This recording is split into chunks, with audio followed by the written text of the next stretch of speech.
If you are pregnant or you've recently had a baby, this podcast is for you. I am your host, Kath Bequee, a physiotherapist working in women's health and mum of 3. Join me each week as we dive into all things pregnancy care, childbirth and postnatal recovery, helping you have a wonderful pregnancy and afterbirth experience. And don't forget to hit subscribe so you don't miss any episodes. Well, hi there. Welcome to episode 39 of the Fitness Mama podcast. I am excited to have on the podcast someone who is very passionate about looking after women once baby is born. I am chatting to the lovely Steph O'Brien, a postpartum doula in Melbourne. In Steph's role as a postpartum doula, she works with women during pregnancy to plan for their ideal postpartum. This includes tackling any fears or worries, setting up support networks and village building, and getting clear on personal boundaries and learning how to boost oxytocin, which is the love hormone, in postpartum. Steph loves babies but describes her approach as 100% mother-focused because, as we all know, we can't pour from an empty cup. In this episode, Steph and I chat about her top 3 tips for a peaceful postpartum experience, and I really do think it is one that all pregnant and new mums need to hear. But before we do dive into this episode, I want to let you know about the free 7-day trial that's available for Fitness Mama. In these 7 days, you are able to try one of our twice weekly live streamed Pilates classes. Do as many on-demand classes as you'd like. Binge listen to guest experts, speakers discussing topics including hypnobirthing, induction, calm birthing, mindset, and more. And there are also heaps of Q&A sessions with myself on all sorts of topics such as abdominal muscle separation, pregnancy-related pelvic pain, cesarean scar massage, mastitis, and more. All you need to do is head to www.fitnessmama.com/free. That's fitnessmama.com/free. Right, let's get into the show. Well, thank you, Steph, for joining me today. It's lovely to chat. Thank you for having me. I'm very excited. Oh, we've been talking so much on Instagram, so it's good to finally see you face to face. I think it was back when you were first starting the podcast. So finally. Yeah, absolutely. So for those who don't know you, could you introduce yourself and let us know what you do? Yeah, sure. So I'm Steph. I'm a postpartum doula in Melbourne. I live in the western suburbs. I've got a little boy who is nearly 3, a husband, and yeah, I don't know. It's really hard to describe yourself sometimes. It's a bit like that. So what is a postpartum doula? So a postpartum doula is someone that's going to work with you in pregnancy to help you kind of achieve the postpartum that you want, and someone that will be there after the baby is born to help you navigate that early motherhood period, because it's such a challenging and fragile time, and it's also a really beautiful time, but we often don't have the support that we need or the village that we need to help us feel like we're coping. So a postpartum doula is someone that's going to come in and basically be your post-birth wing woman, someone that's there just for you, not focused on the baby. They're focused on you and your emotional well-being and your physical health and so many things, making sure that you're resting and getting enough sleep and eating the right food, and just someone to sort of be a sounding board with. Oh, sounds amazing. So just to be clear, there's doulas for childbirth, is that correct?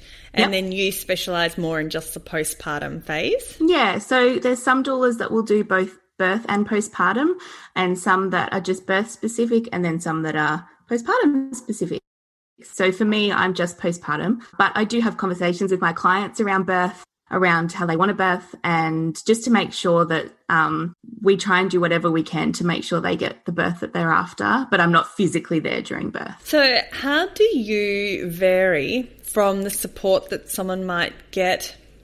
I guess that's the problem, isn't it? Once you have your baby, generally there's a couple of visits from the maternal child health nurse into your home, maybe 1 or 2, I can't remember. And then it's checkups every few weeks at the maternal child health centre. Like, how's your role different to other supports that a new mum might have? I think with the maternal and child health appointments, they are really focused on the baby. They're there to weigh the baby and to make sure they're reaching milestones, which is really important. But a postpartum doula is not there to look at things from, a medical perspective. They're really there to make sure that mum is coping with all of the changes that are happening. And they might be coming in and doing like a birth debrief. So someone there to listen to your experience without, passing judgment or opinions. And I think sometimes with maternal and child health appointments, it can be, it's a quick appointment. It's 15 minutes. You're in and out. You don't really get to talk to anyone if you are feeling like that you're struggling or not coping, whereas a postpartum doula is going to come into your home and probably be there for a minimum of 3 hours every visit and make sure that you're getting exactly what you need. And there's someone that you trust as well. So someone that you're more likely to share with what's really going on below the surface. Yeah. So it sounds like, and correct me if I'm wrong, so you're not there for the medical side of things, you don't have the medical training, but you're there, like as you said, as a wing woman or that best friend or that mother, that support network for those early days and weeks. Yeah, and that can look like a lot of different things to every individual woman depending on what she needs. So it can be really daunting asking for help when you're a new mother. I think we have this fear of being a burden or a fear of being rejected. With a postpartum doula, they're there for you. So there's someone you can call up and say, hey, I'm exhausted. Can you come over? I just need to sleep. And while they're sleeping, you can do their washing, cook their dinner, clean their kitchen, make sure baby's okay. And then the next visit might be that they just want to get outside and get some sunshine on their face. So they might go for a walk while you have the baby at home, or there's honestly so many variations of what a postpartum doula does. We wear a lot of hats. Can you talk more? Like, I was just getting right into what you were saying. Give me a week in the life of a postpartum doula. Oh gosh. So it really depends. For me personally, I like to work with my clients while they're pregnant to really nut out what it is that they're after, what they need from me. And so for most of them, it's that they might not have a lot of family nearby or people that they really feel like they can rely on or speak honestly with. They might have had a really, negative first postpartum experience. So this time they want to have the support in place to make sure that they're looked after. For example, if it's a first visit with a mum that's just had her baby, I would come in and just sit with her, maybe have a coffee and a tea. I'll bring the snacks and, all of the yummy things. And we'll just see where she's at and how she's feeling about her birth experience. And so, there might be things coming up, from her birth experience that are impacting her in postpartum now, like maybe some birth trauma. Or, she might just want some tips on breastfeeding to make sure that, everything's looking okay and baby's feeding well, and just some reassurance. It's really varied.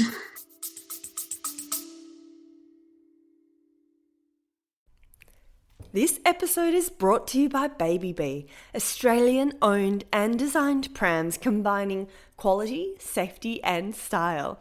Not only does Baby Bee let you try their prams at home with free returns for 9 months, yes, that's 9 months, they also offer an industry-leading 3-year warranty for total peace of mind. With thousands of 5-star reviews, around-the-clock customer care, and up to $300 of free accessories with every pram, what are you waiting for? Go visit www.babybeeonline.com and check them out for yourself. And yes, for listeners of the podcast, there is a 20% discount code. Enter FITBEE, FITBEE 20 at checkout, and T's and C's apply.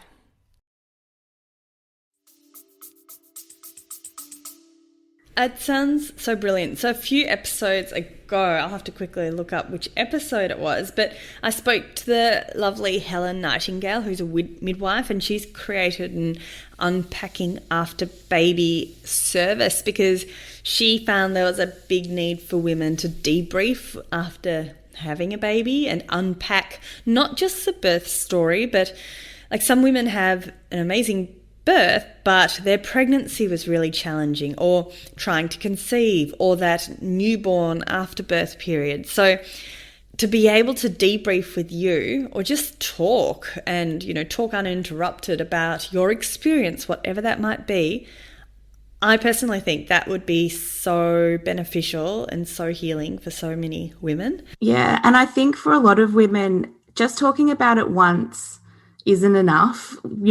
As the weeks and months go on, different layers sort of start to peel back from that experience.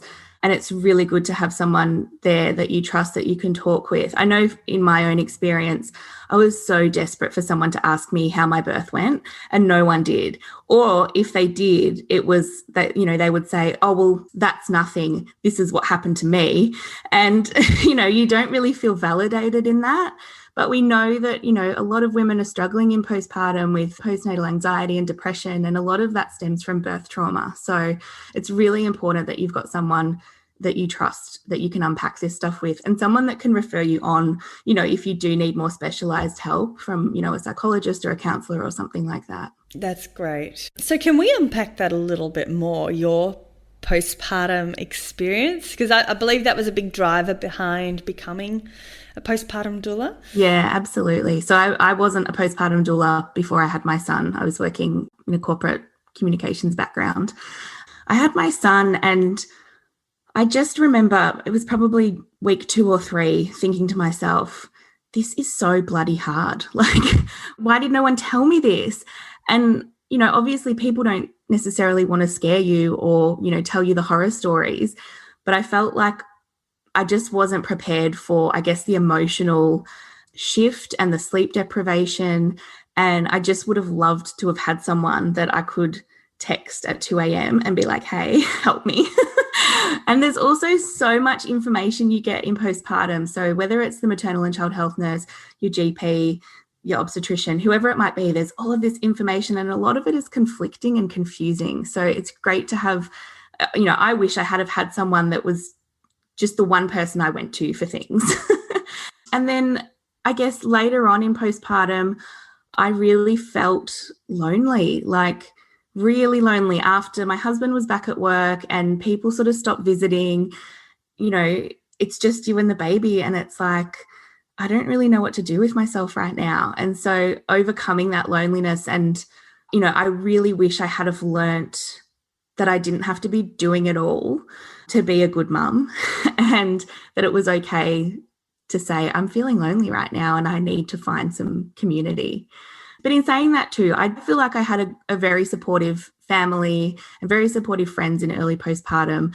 And that only makes me think, well, how do people cope when they don't have anyone? And that's when I knew, like, I just feel so called to this work. Like, I knew that I wanted to work with women in postpartum and hopefully help make a bit of a difference to their experience. Because I think we get postpartum wrong a lot of the time as well. Having your partner's only home for 2 weeks, that kind of sends the message that you should be fine after 2 weeks on your own, and that's ridiculous.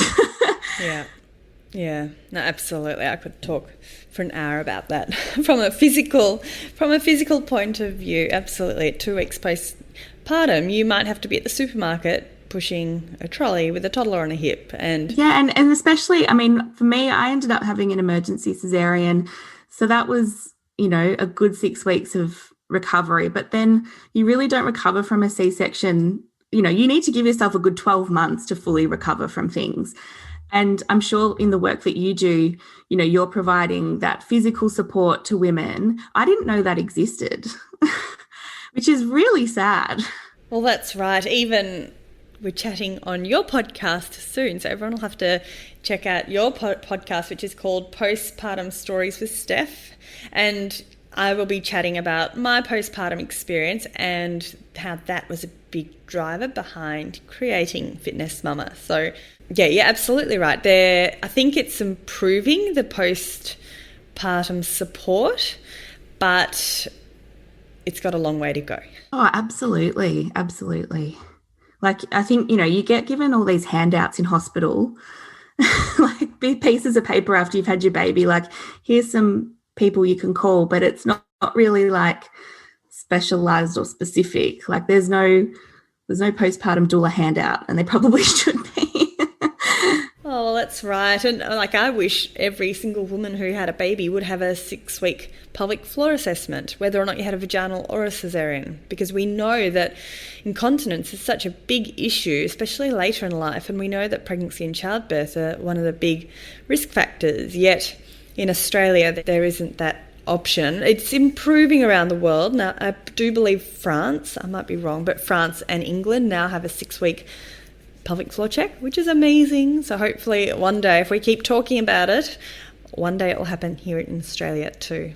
Okay, so Steph, you're all about creating a village in that postpartum experience, in that postpartum period. Could you please take me through, let's say, 3 tips to help create that postpartum village, to help support you and to help you along the way? Sure. So I think we've probably all heard the phrase, it takes a village to raise a child, but we don't have a village so much in Western culture anymore. Tens of thousands of years ago, we travelled with our families, and we were, hunting and gathering. And if a woman had a baby, there were 6 other adults that could help hold the baby while she rested, or feed the mum and make sure that she was looked after.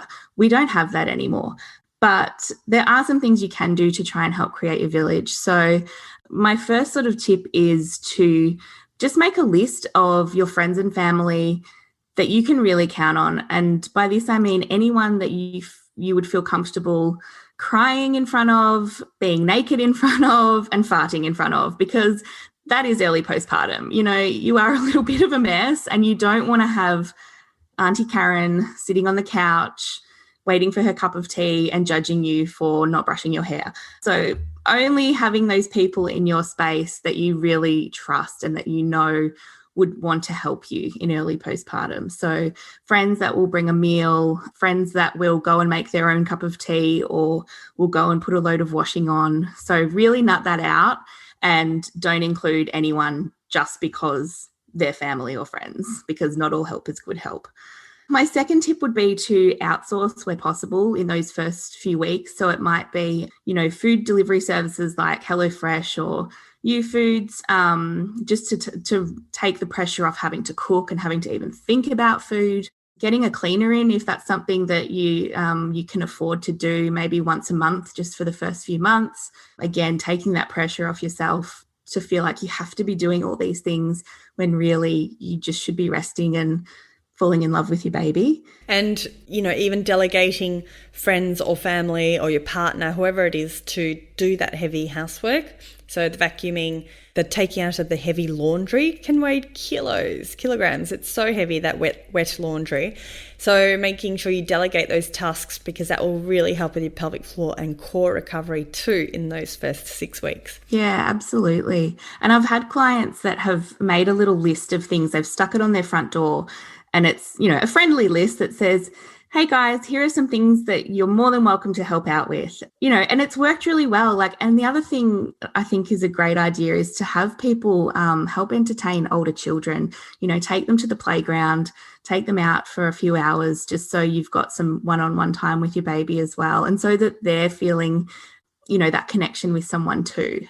This was a godsend for me with my third baby. I should have got onto it with my second, but with my third, I knew that my husband worked long hours, and I called upon a babysitter to come and help me out between 5 o'clock and 7 o'clock. I was so lucky, to be able to have her, and this little teenager babysitter, and she was brilliant. I loved her. She was like my doula. Yeah, and that was sort of during that witching hour too, where you really need an extra set of hands. So that's good that you did that. She didn't take over. She just helped me, get the older kids dressed and helped to read a book while I was breastfeeding, those sorts of things. Perfect. And so the third thing I would recommend is looking at your digital community. We've got social media in our hands 24/7. There are a variety of different Facebook groups for parents. Some of them won't be, your people. And so it's a good idea to have a think about, the kind of people you want to connect with, because I think we're all craving connection and community in early postpartum, but it can be really difficult to find those people. So, if you know that you want to take a gentle parent approach to mothering, go and find yourself a gentle parents group on Facebook and see if there are people there that you can connect with. Or the Australian Breastfeeding Association has monthly in-person catch-ups, so you could attend one of those as well in your local area. Going to Rhyme Time or Mums and Bubs yoga and being that person, I know it takes a lot of courage, but being that person afterwards that says, hey, I'm going to go grab a coffee next door if anyone wants to come and join me. And I can guarantee you there'll be some mums that will come with you because they're all looking for the village. That's such a good little tip. I like that. So easy. It's almost like dating, but in your... Yes, absolutely. And I never thought that an online village would cut it. And there's always 100% you need your face-to-face village. I don't think we can take that away. But I never thought too much about the online community until I created Fitness Mama. And I'd have to say that's one of the loveliest aspects of the membership is seeing the women chat to each other, ask questions, help each other out, post photos, that sort of thing. So yeah, and there's the opportunity there too for people to catch up in person as well. Like it might start off online but then move into in person if they have lots in common. So absolutely, that's great. So be the person to be the one suggesting inside mothers group or some mums and bubs group that you're in to let's go get a coffee or let's have a little play date at the park or something like that. That's lovely. And I think, you're not always going to connect with every mother, and even having a coffee with someone doesn't necessarily mean you're going to be lifelong friends, but it is good to just have that moment in time. And, you never know, you might end up being best friends forever. But I think as well, like, we have our babies in common, and then you get to a point where you do need to have more in common with someone other than the fact that you've just had a baby. So it's nice to kind of play around with that and try a few different ways of meeting mums. It's really interesting with mothers groups. Like a lot of my friends have had different experiences with mothers group. Most of them have been really quite positive. But my mothers group was a bit more inner city Melbourne where we lived at the time. And we all... pretty much 80% of us all went into the outer suburbs within a few years. So we did spread out, which unfortunately put a bit of an end to our sessions. But having said that, we've got a WhatsApp group. We catch up every few school holidays, and it's like just coming back to old friends. There's something about sharing an experience at the same time with other people that I think really helps to create a beautiful bond. Yeah, and seeing your kids grow up as well, like looking back at the photos you first took at, the first mum's Christmas where you had these tiny babies, and then 5 years later where they're all running around and, being little people. Yeah, it's brilliant.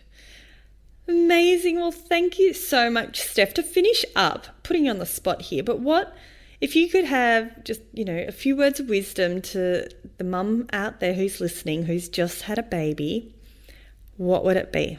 Ooh, that is tricky. My words of wisdom would just be to go gently on yourself and just don't put pressure on yourself to be anything or be doing anything right in this moment. Honor what you've achieved. Honor the birth that you've had. Honor that you've grown a human and brought them into the world, and ask for help when you need it.